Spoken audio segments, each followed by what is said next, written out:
Chers internautes, bonjour, bienvenue pour ce 83e Sitrep sur la Syrie en compagnie d'Aïssar Midani. Aïssar, bonjour. Bonjour Raphaël et bonjour à tous les internautes et à tous ceux qui nous suivent. Je vous salue.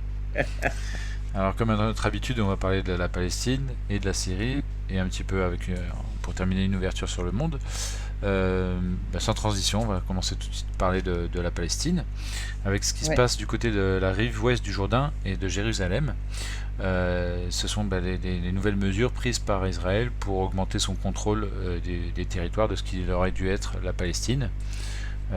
Ça correspond donc à la mise en application du fameux deal du siècle proposé par Donald Trump aux Israéliens. Alors, effectivement, d'abord, d'un côté, je voudrais souligner et saluer en fait la lutte du peuple palestinien et sa détermination justement à défendre ses droits et à libérer, qui montre à chaque moment sa capacité et sa volonté de continuer la lutte jusqu'à la libération de la Palestine.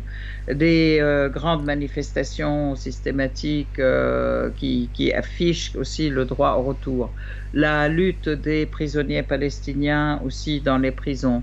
Mais tout ceci, malgré une répression qui s'abat de plus en plus violente sur les Palestiniens, entre les destructions de maisons, les destructions des récoltes, les arrachements des oliviers, l'arrestation des gens dans leur maison, dans leur lit, etc. Et là, encore des mesures pour que Israël puisse aussi considérer comme son territoire les territoires occupés de la Cisjordanie, les territoires occupés de Jérusalem, alors que c'est une violation en fait réelle de toutes les lois de l'ONU régissant l'occupation d'une part et de toutes les décisions de l'ONU concernant la Palestine d'autre part, des droits et de la responsabilité de l'état d'occupation par rapport à la santé du peuple qui est sous occupation et jusqu'à aussi la violation aussi, ils violent aussi les accords d'Oslo où ils ont reconnu l'État palestinien et ils lui ont reconnu une certaine souveraineté et une présence de l'ensemble d'un État palestinien. Et en fait, tout ceci est complètement balayé par les pratiques israéliennes quotidiennes aujourd'hui, approuvées et appuyées par Israël et tous les pays de l'OTAN à des variantes près. C'est donc un soutien, et c'est le soutien le plus grand vient des États-Unis. Or, aujourd'hui, il est important de voir en fait que les États-Unis qui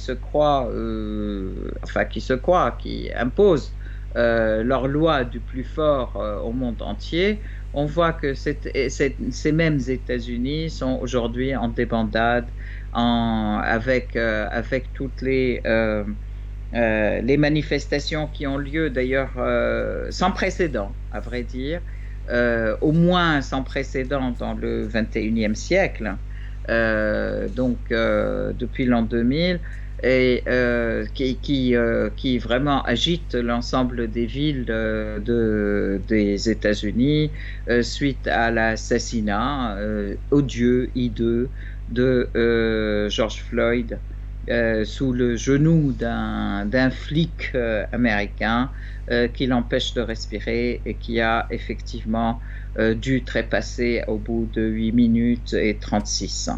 Alors tu affirmais donc en préparant cette interview qu'il y avait une forme de solidarité à afficher dans les manifestations entre donc le mouvement pro-palestinien, y compris donc en Palestine, et puis donc le mouvement antiraciste qui s'exprime en ce moment aux États-Unis.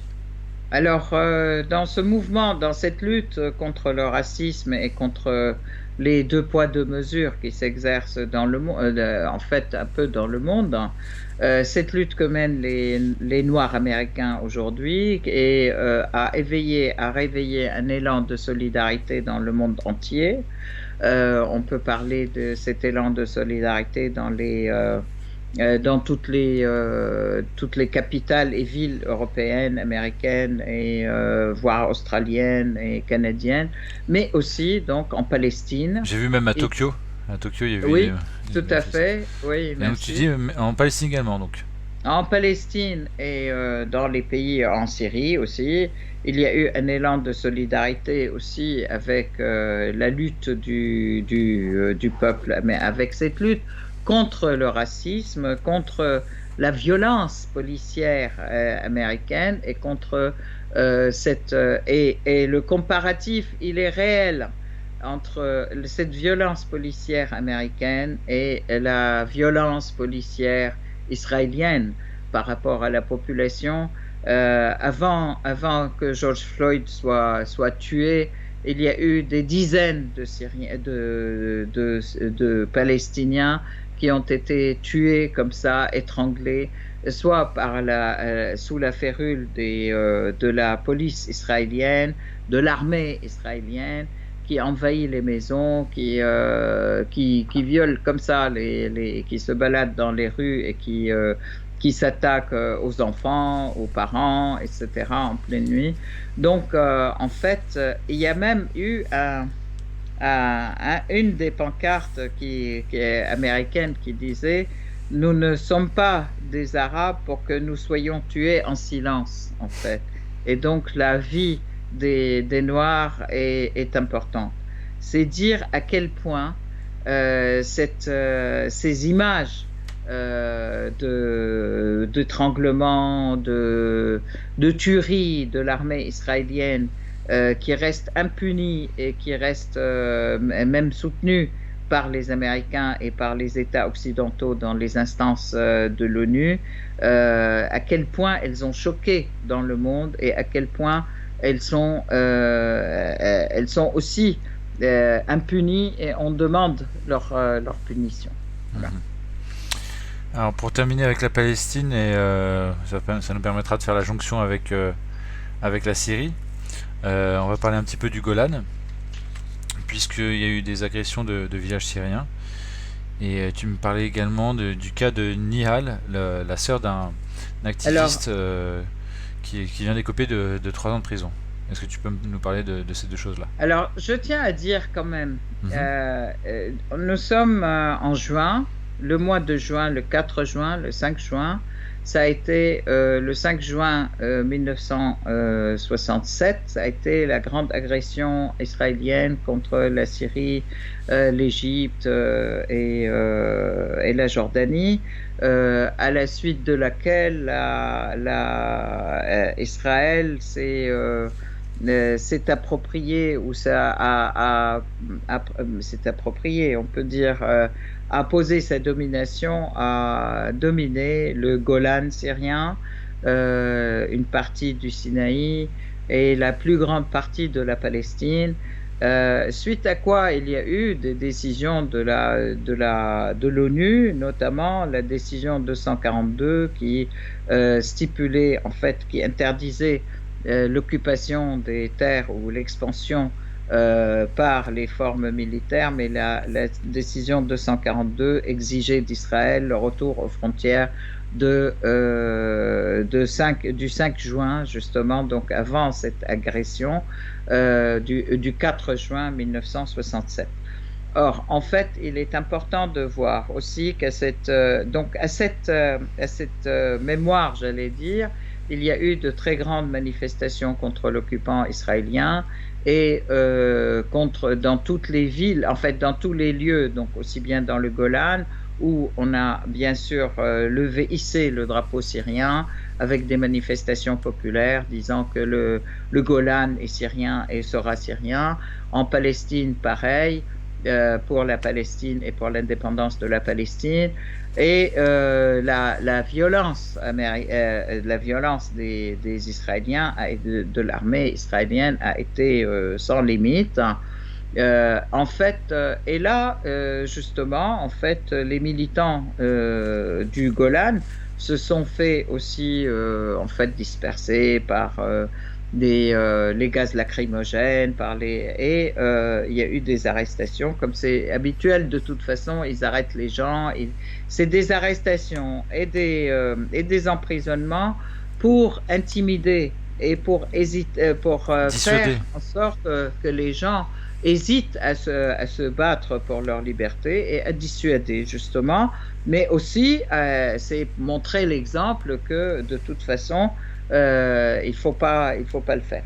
Et en fait là, dans ce cadre-là, la famille de Subhi al-Maqt,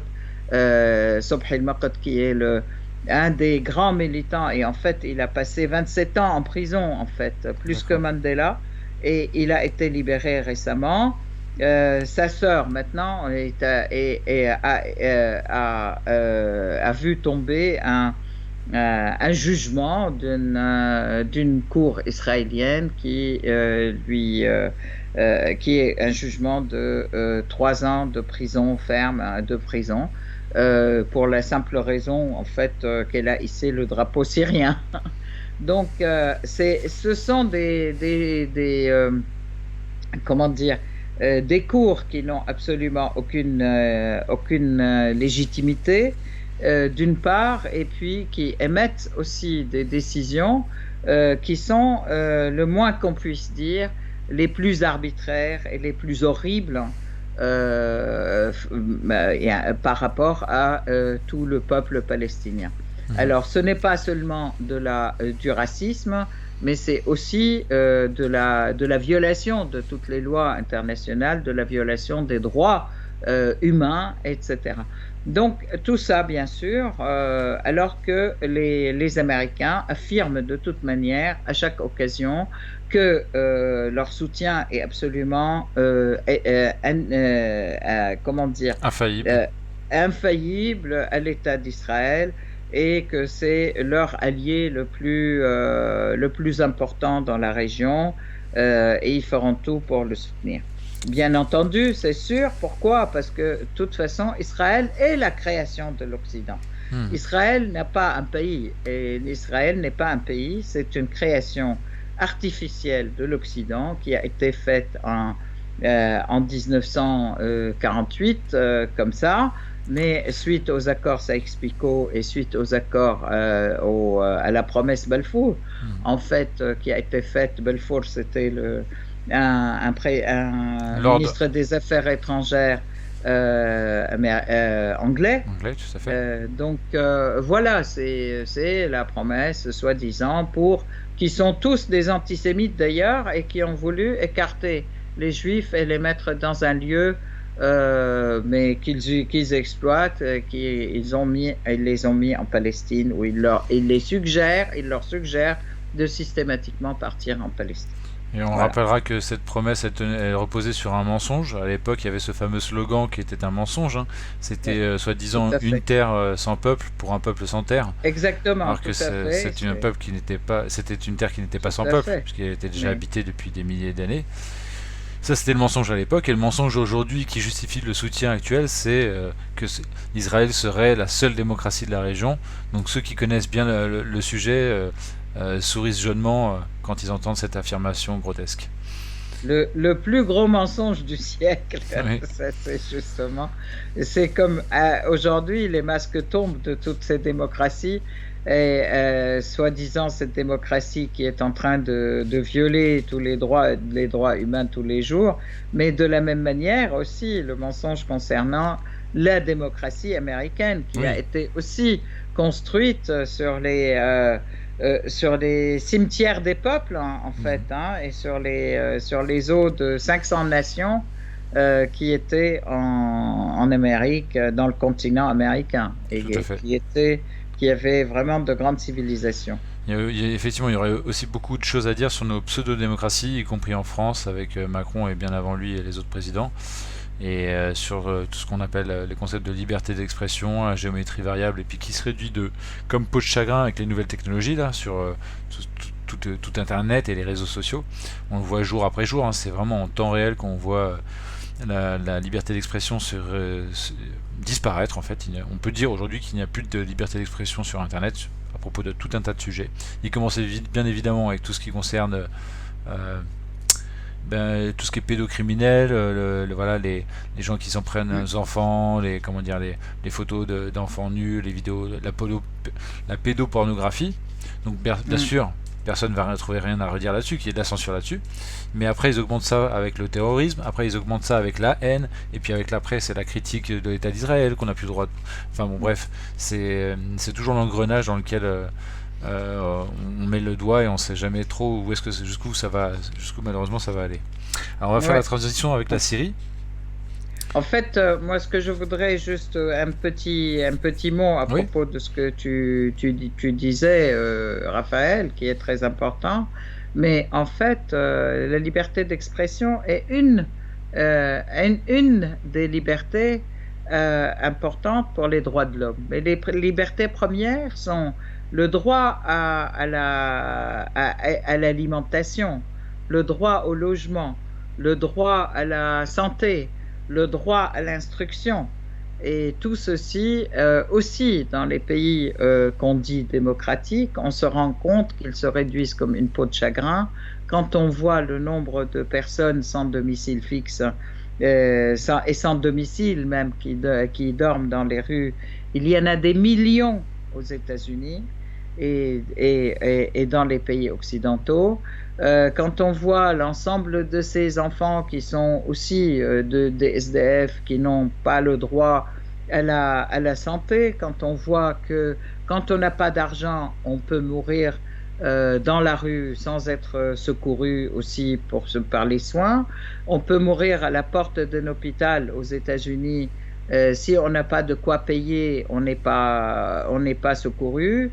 Et voilà, ces gens-là nous donnent des leçons soi-disant au monde entier sur les droits de l'homme. Sur les droits de l'homme, donc, bien sûr. Mais c'est un point important pourquoi que tout le monde doit savoir. Bien sûr. Aïssar, pourquoi je soulignais quand même la liberté d'expression, c'est parce que dans un espace qui se dit démocratique, en fait, le glissement vers la dictature, il est fondamentalement axé sur la liberté d'expression. Pourquoi ? Parce qu'en fait, toutes les autres limitations, on va dire, sur le logement, sur la santé, sur toutes les mesures régressives qui sont prises, elles peuvent être combattues. Mais elles ne peuvent plus être combattues à partir du moment où il n'y a plus de liberté d'expression. Puisque lorsque le citoyen ne peut plus s'opposer dans l'espace public, dans l'espace du débat public, sans être ostracisé, et bien là, effectivement, il n'y a plus de possibilité de s'opposer au glissement vers la dictature. Et c'est vraiment la situation, je pense, dans laquelle on est aujourd'hui. Et c'est pour ça que je le soulignais tout simplement. La liberté d'expression, c'est vraiment la pierre angulaire de la démocratie. Voilà. Tout à fait, mais c'est vrai que le droit à la vie est très important évidemment, aussi. Évidemment. Et donc, c'est le droit à une vie décente. Tout à fait. C'est un des droits élémentaires, le respect de l'être humain. Tout à fait. Voilà. Alors, on va continuer sur la Syrie maintenant, avec les agressions américaines, turques et terroristes qui continuent. Voilà. Alors, en fait, c'est dans la même lignée, justement, de cette dictature mondiale, je dirais, qu'exercent les États-Unis sur tous ceux qui s'opposent à leur diktat, comme c'est le cas de la Syrie. Donc, depuis 10 ans, les États-Unis, pour les beaux yeux d'Israël et en fait pour renforcer la position d'Israël,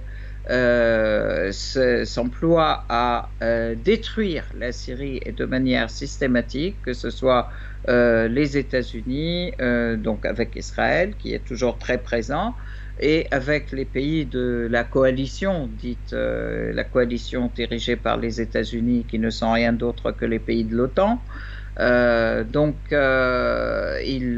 Entre les centaines de milliers de terroristes qui ont été dépêchés en Syrie venant de tous les pays du monde, les destructions de l'infrastructure syrienne de manière systématique et le vol des richesses syriennes de manière systématique, On va en y reparler. compris y compris le vol des richesses archéologiques et de toutes les civilisations qui sont passées dans ce pays, etc. Jusqu'à aujourd'hui, la destruction des richesses du sous-sol syrien aussi, où de toute façon Trump a dit nous sommes intéressés par le pétrole et maintenant les bases américaines et les soldats américains renforcent leur positionnement autour des puits de pétrole et de gaz de Hasakeh et de l'Est syrien. Par rapport aux richesses de cette région, Al Jazeera, qui est une région qui est très importante, aussi bien par le coton, parce que le coton syrien est d'une très grande qualité et il sert justement la matière première pour toute l'industrie de textile syrienne, et qui est une des plus grandes industries textiles aussi du monde, aussi, disons-le. La destruction du blé, le blé syrien, qui est aussi d'une très grande qualité et qui est prisé de partout, et qu'aujourd'hui, avec la propagation des OGM et comment dire, de tous les produits qui ne reproduisent plus rien, etc. Le blé syrien est une très grande richesse et il est prisé dans le monde entier. Bon, aujourd'hui, les Américains, qu'est-ce qu'ils font? D'abord, ils occupent cette région qui est à l'ouest à l'est de l'Euphrate et qui est Al Jazeera Souriye. Ils brûlent, ou ils donnent l'ordre de brûler les récoltes, parce que cette année était une très bonne année aussi de récolte au niveau de l'ensemble des céréales, pas seulement le blé, l'avoine, les autres céréales et ils sont en train de brûler des quantités importantes de champs. Les champs qui ne sont pas brûlés, alors les Turcs, ils sont venus, ils sont rentrés avec leurs moissonneuses, ils ont moissonné les céréales, ils les ont volées et ils les ont emportées chez eux aussi. Il faut savoir quand même que la Turquie importe 70% de sa consommation en blé. Et donc là, ils volent le blé syrien pour leur économie. D'accord? Et puis, en fait, ce qu'ils n'ont pas réussi à voler, ils le brûlent. Les paysans syriens ont réussi déjà à moissonner une certaine partie, et nous, on a pour habitude d'avoir toujours des silos de grains parce qu'on y garde le grain pour les 2 années à venir, hein, pour les ans à venir et pour toute la consommation de l'année. Et ben aussi, et ils ont volé le contenu des silos de grains. Alors ça, c'est tout ceci aidé par les Américains aussi, qui sont dans le secteur, qui renforcent leur présence et qui d'ailleurs font rentrer par l'Irak maintenant du matériel roulant, des blindés, plus de 50 blindés qui sont rentrés dans cette semaine, hein. En fait, des blindés et puis des grands, camions, des poids lourds qui portent du matériel, et puis des outils et des machines pour exploiter le pétrole syrien. D'ailleurs, il ne s'en est pas du tout caché, Trump. Il dit « je suis intéressé par le pétrole syrien ». Et alors que c'est pas un pétrole de grande qualité, mais l'objectif c'est aussi de priver la Syrie de son pétrole et puis d'empêcher que la Syrie ne redémarre économiquement après ces 10 années de guerre, parce que là nous entrons clairement dans la 10e année de guerre depuis 2011 qui est menée contre la Syrie par tous ces pays. Et puis je voudrais rappeler quand même la résistance de cette Syrie fantastique, du peuple, de l'armée et du pouvoir syrien, avec ses alliés et qui a réussi à tisser aussi des relations importantes avec des pays qui nous soutiennent comme la Russie, l'Iran, la Chine et donc surtout aussi la résistance libanaise, hein, qui ont combattu à nos côtés. En fait, la Syrie est en train d'écrire des lignes de l'histoire et des victoires contre les Américains, réellement, contre les Américains et les Israéliens, mais aujourd'hui, on fait payer à la population, en voulant l'affamer, le prix, je peux dire, de ces victoires. Mais en fait, ils n'y arriveront pas. Voilà. Parce que le peuple syrien continuera sa lutte et continuera à résister.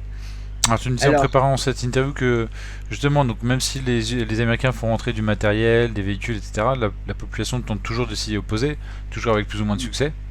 Absolument.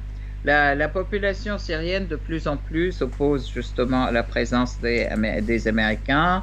Et ils font des manifestations, ils jettent des pierres aux véhicules américains, ils déchirent leurs drapeaux, etc. Alors très souvent, les Américains repartent et reviennent plus tard, etc. Mais on voit qu'une résistance populaire s'organise. Une résistance populaire va dans le sens effectivement de la lutte et d'une résistance de fond contre la présence américaine et turque. Malgré le fait qu'il y a des forces, les fameux FDS, là, les forces dites démocratiques syriennes, qui... composées notamment de Kurdes. Des Kurdes syriens. Qui est formé de Kurdes, de tribus, etc. C'est pas que de Kurdes en fait. Bon, c'est un peu l'armée mexicaine alors. Oui, c'est ça. Elle est vraiment très mélangée, ce FDS, et qui sont d'ailleurs les Européens et les Américains les appellent les Kurdes, mais en fait, justement, pour essayer de mobiliser la majorité de l'ethnie kurde qui est syrienne et patriotique aux côtés de ce transfuge traître qui est à leur solde. Et en fait, ça n'arrive pas, ça ne marche pas, mais c'est une petite minorité qui est d'ailleurs très contestée par la population, et la population s'y oppose violemment maintenant. Donc, à un moment donné, on a pensé qu'il y aurait une possibilité d'entente, parce qu'ils ont ouvert pas mal de dialogues avec l'État syrien, il faut le savoir.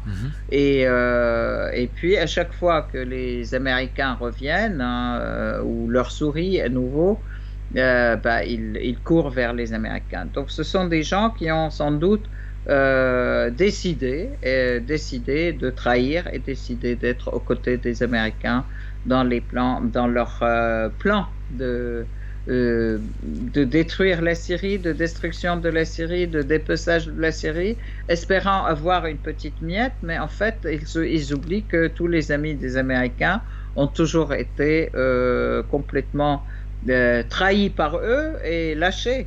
Donc, ils n'auront rien au bout du compte, mais c'est comme ça.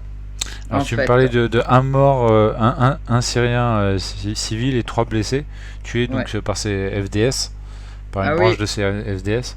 Alors c'est le FDS, il tire sur les manifestations de la population, exactement comme le font les occupants, je peux dire, comme le font les Turcs. Ça c'est un marqueur. Voilà, tout à fait, exactement comme le font les Israéliens. Donc ça c'était dans la région de Hasakeh, dans la ville de Shadadi. Tout à fait, dans la ville de Shadadi, merci beaucoup. Et c'est vraiment révélateur. Révélateur, et le parallèle, je dirais, avec les Israéliens et les Turcs qui occupent et les Américains, il est là. Il est évident, il parle de lui-même sur leur rôle. Voilà. Alors tu voulais parler ensuite des mesures d'embargo américaines qui sont de plus en plus contestées, malgré qu'elles s'appliquent toujours, quoi. Elles sont de plus en plus contestées par un nombre croissant de pays, en premier lieu bien sûr la Chine et la Russie, évidemment la Syrie, Mais pas que, pas uniquement. Donc il y a le Venezuela, il y Alors, a tout un ensemble de pays qui s'opposent à ces mesures. alors, il y a effectivement, alors là, les Américains qui ont commencé à dire on va appliquer le Code César contre la Syrie. Code César, soi-disant, on en avait parlé, je crois, la dernière fois, qui c'est ce César qui est un véritable gars, à mon avis, des renseignements américains et qui, de toute façon, prétendait avoir été dans les prisons syriennes, etc. Et qui a fait des expositions truquées complètement, donc tout est faux. Et en fait, il a été porté par tous ces outils de propagande, d'agression contre la Syrie occidentale, de l'OTAN, etc. Donc, du coup, les membres du Congrès américains ont dit qu'on va voter donc des nouvelles mesures coercitives contre la Syrie, qui sont le Code César. D'abord, je voudrais dire, et c'est très important de le souligner, que c'est complètement illégal, c'est de l'ingérence totale. Je ne vois pas de quel droit le Congrès américain s'arroge le droit d'imposer des sanctions ou un embargo contre tel ou tel autre pays. Ça, c'est un premier point. Le deuxième point, par la bouche de James Jeffrey, qui est l'envoyé américain, envoyé spécial américain pour combattre le terrorisme en Syrie, soi-disant. Et en fait, donc il a bien affirmé haut et fort que de toute façon, c'est le peuple syrien qui est visé par ces mesures coercitives, jusqu'à ce qu'ils acceptent ce qu'on leur demande et qu'ils se comportent comme ce que les États-Unis voudraient qu'ils se comportent. Donc, elle parle d'elle-même, je veux dire, ces déclarations. Ça veut dire que c'est une agression. On va affamer le peuple syrien, on va essayer de le mettre à genoux pour qu'il applique la politique qu'on voudrait qu'il fasse. C'est celle de reconnaissance de l'État d'Israël, c'est celle d'arrêter les mouvements, d'être avec le mouvement de résistance, celle d'œuvrer pour enlever l'armement de la résistance, etc., etc. Donc, ce sont exactement, je voudrais dire, les mêmes demandes que Colin Powell avait formulées en 2003 lorsqu'il est venu voir le président Bachar al-Assad en lui disant, ils voulaient envahir, ou ils ont envahi déjà l'Irak, c'est de bénir l'invasion de l'Irak et puis arrêter les relations avec l'Iran, arrêter les relations avec l'Irak, arrêter les relations avec le Hezbollah, etc., avec le Hezbollah, avec la résistance palestinienne et se soumettre complètement et reconnaître l'État d'Israël surtout et se soumettre au plan américain dans la région. Bien entendu, ça a été refusé et depuis, c'est toujours refusé et aujourd'hui, c'est toujours refusé et plus que jamais, maintenant que la Syrie est victorieuse et elle a beaucoup d'alliés dans le monde. Donc, en fait, ces nouvelles mesures visent en fait à couper la Syrie de ses voisins, de tous ceux qui pourraient effectivement faire quelque chose en Syrie et participer à la construction, mais aussi couper la Syrie de ses voisins, c'est couper la Syrie avec le Liban et la Syrie avec l'Irak. D'ailleurs, je voudrais vous rappeler quand même que le jour exactement où l'ouverture du passage al-Qa'im entre Boukamal et la Syrie, en fait Boukamal et Qa'im entre la Syrie et l'Irak, il y a eu des problèmes en Irak et il a fallu que le premier ministre de l'époque en fait démissionne. Il y a eu de très grandes manifestations contre lui.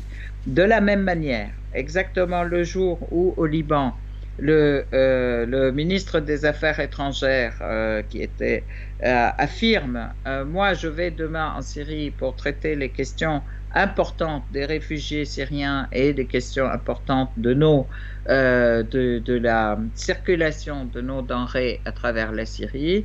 Le lendemain, il y a eu dans 20 villes, dans 20 endroits, des grandes manifestations, etc. Bien sûr, ce n'est pas un fait du hasard et ce ne sont absolument pas des manifestations spontanées. Ça a été fait aussi pour porter atteinte à la Syrie, à cette possibilité de circulation des marchandises à travers les pays de l'axe de la résistance, en fait, à travers le Liban, la Syrie, l'Irak et l'Iran, de manière à pouvoir rendre caducs tous ces embargos et qui permet au peuple de vivre, et puis d'être producteurs eux-mêmes, de produire et de vendre leurs denrées produites, et puis acheter les uns aux autres, etc. Donc, en fait, loin de l'exercice des violences américaines sur le dollar et sur les marchés et sur la bourse, etc. Et là-dessus, le Venezuela et Cuba ont une expérience là-dessus, puisqu'ils avaient monté un petit marché commun avec la Bolivie et 2-3 autres pays. Absolument. Où ils se faisaient du troc en fait, de services. Ça pouvait être des ressources contre des services médicaux, avec des médecins qui sont venus faire des campagnes, je crois, de vaccination au Venezuela et surtout en Bolivie pour faire disparaître des maladies qui avaient disparu depuis bien longtemps à Cuba. Et en échange, Cuba recevait par exemple du gaz bolivien ou des choses comme ça. Alors, justement, tu fais bien d'en parler parce que une des grandes, maintenant, en fait, des grandes victoires, je dirais, de ce front de la résistance entre ce front qui se tisse et qui devient de plus en plus fort de tous les pays qui s'opposent à l'hégémonisme américain, c'est l'arrivée des 5 containers de pétrole, les 5 pétroliers iraniens, les tankers iraniens qui sont arrivés au Venezuela, apportant non seulement le combustible qu'il leur faut, mais aussi du matériel qui leur permet de mettre en œuvre, de reconstituer et de reconstruire leurs raffineries et leurs centrales d'extraction de pétrole, etc., pour pouvoir refonctionner. Et ça a été pour moi une très grande victoire contre justement ces embargos et contre ce diktat et cet arbitraire américain que les Américains essayent d'appliquer à tous les peuples qui épris de liberté d'ailleurs et de souveraineté et qui s'opposent à leur diktat tout simplement. Une vraie victoire diplomatique. Le monde change, le monde change dans ce sens, ce qui nous donne aussi beaucoup d'espoir et que les derniers sursauts de cet hégémonisme qui est de je fais un diktat par là, je fais un embargo par-ci, etc., et des violences en fait qui sont faites aux populations, mais de toute façon il est sur sa fin et que un monde nouveau est en train de naître réellement, qui permettra au peuple de s'exprimer davantage. Je ne dis pas que tout est rose et que c'est demain, mais ça s'ouvre et ça vient aussi effectivement avec le temps. Très bien. Alors il nous reste plus beaucoup de temps pour terminer cette interview et on a pas mal de points encore à voir, donc je te propose qu'on aille un petit peu plus rapidement. On va voir d'abord les attaques israéliennes. Il y en a eu une le 4 juin du côté de Tartous. Exactement. Voilà. Et puis il y en a eu une autre contre l'armée syrienne près d'Idlib. Alors est-ce que tu peux nous parler de ces deux attaques ? Alors en fait, il y a les attaques syriennes, les attaques israéliennes contre la Syrie ont toujours été présentes et elles étaient là, je pense, le 4 juin, c'est la symbolique du 4 juin aussi, on en parlait, puisque c'était les débuts de la guerre de 67 et qui a été menée par les Israéliens. Donc à ce jour-là, effectivement, ils s'attaquent effectivement à Messiaf, qui est un lieu où il y a effectivement pas mal de présence, je dirais, militaire syrienne, Et puis, bon, bah, ils s'attaquent pas. C'est pas à l'aviation israélienne. Ce sont des missiles qui sont tirés par des avions israéliens au-dessus du Liban, qui ont volé au-dessus du Liban, du ciel, dans le ciel libanais, à partir de Akkar, et puis de l'Hermel, exactement. Ça fait une distance de combien de centaines de kilomètres à peu près entre la zone de Tartous où était la cible et le je Liban? ne saurais pas dire. C'est plusieurs centaines de kilomètres quand même? C'est loin? Oui, bah, 200-300, quoi. Ouais, c'est C'est ça, d'accord. 200-300 kilomètres. Mais bon, et donc les missiles ont été tirés à partir de là. Et par contre, d'un autre côté, il y a eu une autre attaque qui a été tirée à partir d'Al-Tanf.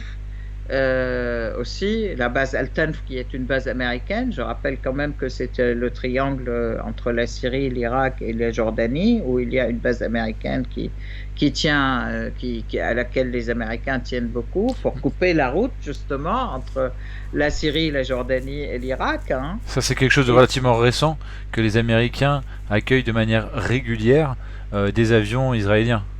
Parce que il me semble que cette base. Tout à fait. Mais, enfin, effectivement, c'est la première fois, mais bon, de toute façon, les attaques américaines précédentes, elles étaient américaines, mais donc il y a un partage des rôles, disons-le. Oui. Oui. Et en même temps, les Turcs attaquent les terroristes d'Al-Nusra, Jaish al-Islam et Jaish al-Tahrir al-Sham, etc., toutes ces factions terroristes qui existent encore à Idlib, dans le gouvernorat d'Idlib, ont attaqué aussi sur les alentours ou sur la base, sur les lieux de l'armée syrienne qui sont donc à Saraqib et dans les lieux qui ont été récemment libérés de l'autoroute M4. Hein. Donc, il y a eu des combats acharnés, effectivement, mais à la suite desquels, de toute façon, la Syrie, enfin, les choses sont restées inchangées. Il y a eu des soldats turcs qui ont été tués. Il y a eu aussi, malheureusement, des martyrs de l'armée syrienne. Donc, tout ça, on montre que c'est imbriqué, et en fait, la volonté de casser la Syrie, il y a toujours une conjonction des attaques entre Israël, la Turquie et les terroristes, et les Américains et les autres terroristes de Daesh et de FDS, etc. Des quatre coins de la Syrie, il y a une synchronisation des attaques, toujours visant à détruire complètement l'armée syrienne et l'État syrien.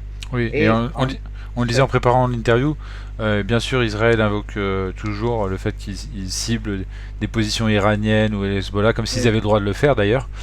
Voilà.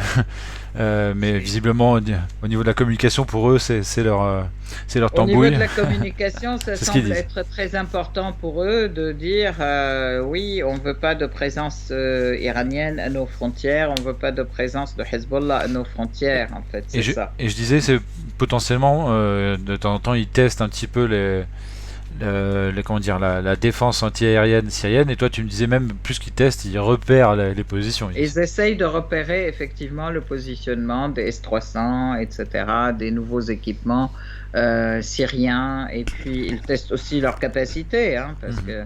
Et en fait, ce que je voudrais dire, c'est qu'à chaque fois, ça c'est aussi la troisième fois qu'ils prennent comment dire, ils se cachent toujours derrière des avions de ligne civile, oui, hein, de manière à ce que les radars ne les repèrent pas. Bon, oui, malgré tout, quand même, les radars syriens, ils les ont tous pratiquement fait échouer, soit intercepter, soit exploser en l'air. Mais de toute façon, c'est systématique, leur attaque, etc., pour montrer qu'ils sont toujours là, et ça a un effet psychologique aussi vis-à-vis des terroristes, pour leur dire, on est toujours là avec vous, quoi. Alors il nous reste plus qu'une minute officiellement au compteur, mais on va peut-être dépasser un tout petit peu, mais voilà, donc je vais passer assez rapidement sur quelques points, et puis je te demanderai d'en commenter certains autres. On va passer un petit peu aux bonnes nouvelles, puisque bon, le coronavirus Il y a eu 152 cas avérés, 78 guéris, 6 morts et 6 cas nouveaux, donc des routiers détectés du côté de la ville de... Je ne me rappelle plus, c'était dans quel endroit? Al-Ma'arra, Voilà. Ras al-Ma'arra. Ok.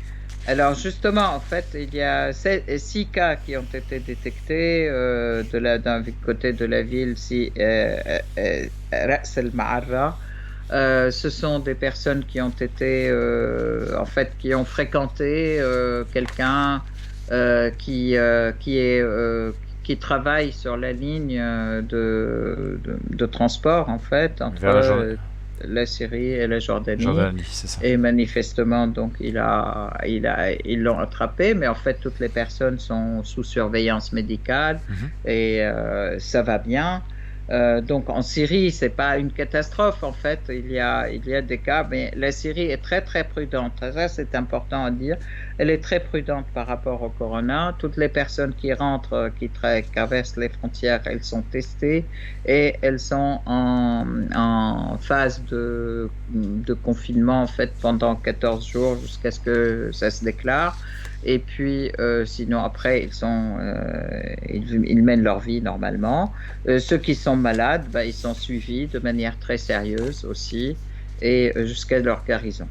Voilà. On peut quand même dire que la Syrie souffre 100 000 fois plus de la guerre que du coronavirus. On peut le rappeler au passage. Absolument, mais en plus, les mesures supplémentaires de coercition pendant le coronavirus, pendant cette pandémie, est 2 fois plus criminelle, en Bien fait. Sûr. Alors, parmi les autres bonnes nouvelles, il y a le fait que l'appareil productif syrien redémarre petit à petit. Donc, tu me parlais de 2732 unités de production qui ont redémarré du côté de Homs, de centrales qui étaient redémarrées du côté d'Alep. Ça redémarre aussi du côté de Deir ez-Zor, je crois. Oui, aussi. Tout à fait. Donc, et bonne nouvelle également, il y a une ligne aérienne qui a été rétablie en direction de la capitale de l'Arménie, Erevan. Après donc plus de 8 ans d'interruption, c'est une bonne nouvelle aussi. C'est la vie qui reprend. Absolument, mais la vie reprend. Elle ne s'est jamais vraiment arrêtée, la vie en Syrie. Mais la vie économique, le redémarrage de la vie économique, et il est effectivement capital pour le peuple syrien. Et ce que je voudrais dire, que c'est un grand défi, en fait, de pouvoir redémarrer complètement à l'ombre de toutes ces mesures coercitives, de tout cet embargo, de toutes ces coercitions qui veulent nous empêcher de redémarrer et nous empêcher de vivre, et de reconstruire notre pays. Et en fait, tout ceci, ça a été fait avec des mains syriennes et une intelligence syrienne, syro-syrienne. Donc, voilà, nous n'attendons pas les experts occidentaux ni américains Très bien. pour reconstruire notre pays. Alors, on va passer à des nouvelles beaucoup moins réjouissantes même, puisqu'il y a eu plusieurs attentats. Un attentat dans une ville sous contrôle turc, dans la région d'Asake. Oui, un attentat à la voiture piégée. Les attentats à la voiture piégée, alors ça c'est toujours la pratique des terroristes d'un côté, mais il y a aussi des attentats qui sont menés par peut-être les résistants, en fait des gens qui résistent à la présence turque. Là, cet attentat à la voiture piégée a eu lieu à côté d'un silo de grains, justement, que les Turcs voulaient voler. Mais bon, ça fait partie, j'allais dire, de la vie du peuple syrien pendant 10 ans. C'est vrai qu'aujourd'hui, ils en ont un peu, en fait, ras-le-bol, mais c'est pas ça qui va les faire plier. À chaque étape et à chaque mesure de ce type, et à chaque mesure coercitive aussi, le peuple syrien affirme sa volonté de continuer jusqu'à la victoire, de résister. D'ailleurs, je voudrais souligner quand même qu'il y a eu aussi de très grandes manifestations à l'occasion du 4 juin et à l'occasion de ces mesures coercitives renouvelées par les Américains, de très grandes manifestations aussi dans les villes de Deraa, de Soueïda, de Damas, etc., des très grosses démonstrations populaires hissant le drapeau syrien et affirmant que de toute façon, vous ne n'aurez pas et nous continuons jusqu'à la victoire et qui scandent effectivement pour la vie de Bachar al-Assad et pour la vie de la Syrie et l'indépendance de la Syrie.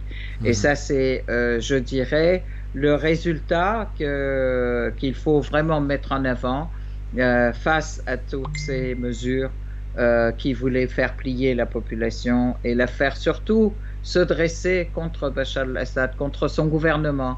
Cette personne est devenue l'icône de la résistance en fait en Syrie et l'icône de la souveraineté de la Syrie parce qu'il n'a jamais baissé la tête devant les Américains ou les Israéliens, etc.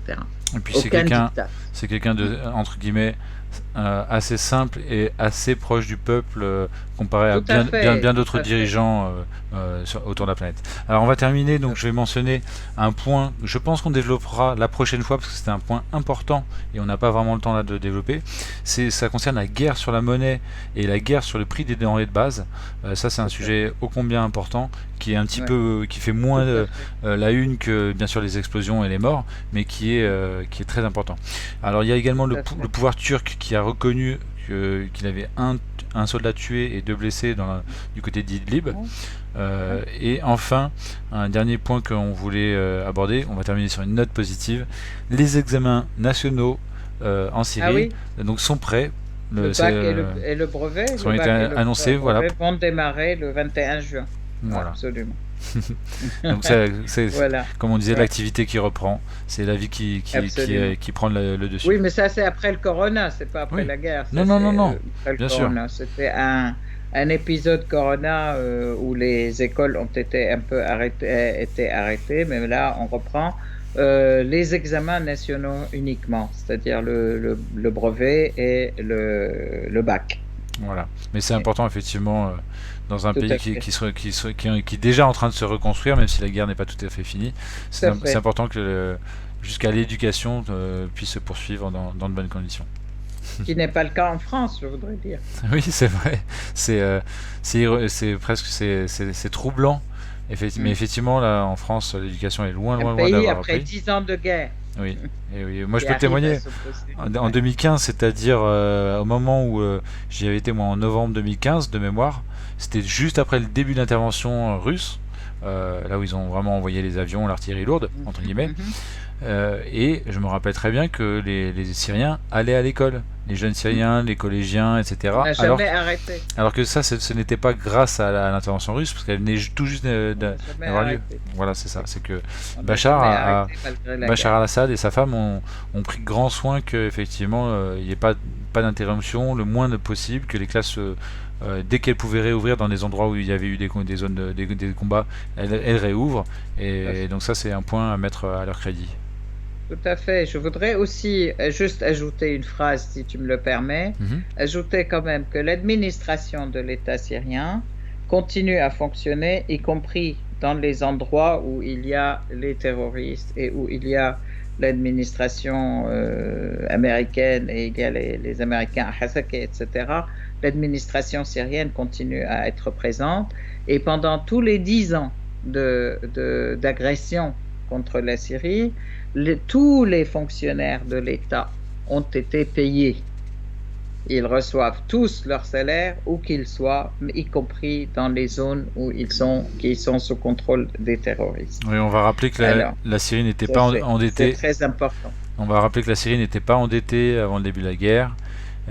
C'était un des rares pays autour de la planète dans ce cas-là, avec une banque centrale relativement indépendante, il me semble, par rapport à plein de banques centrales qui sont plus ou moins privées autour de la planète. Oui.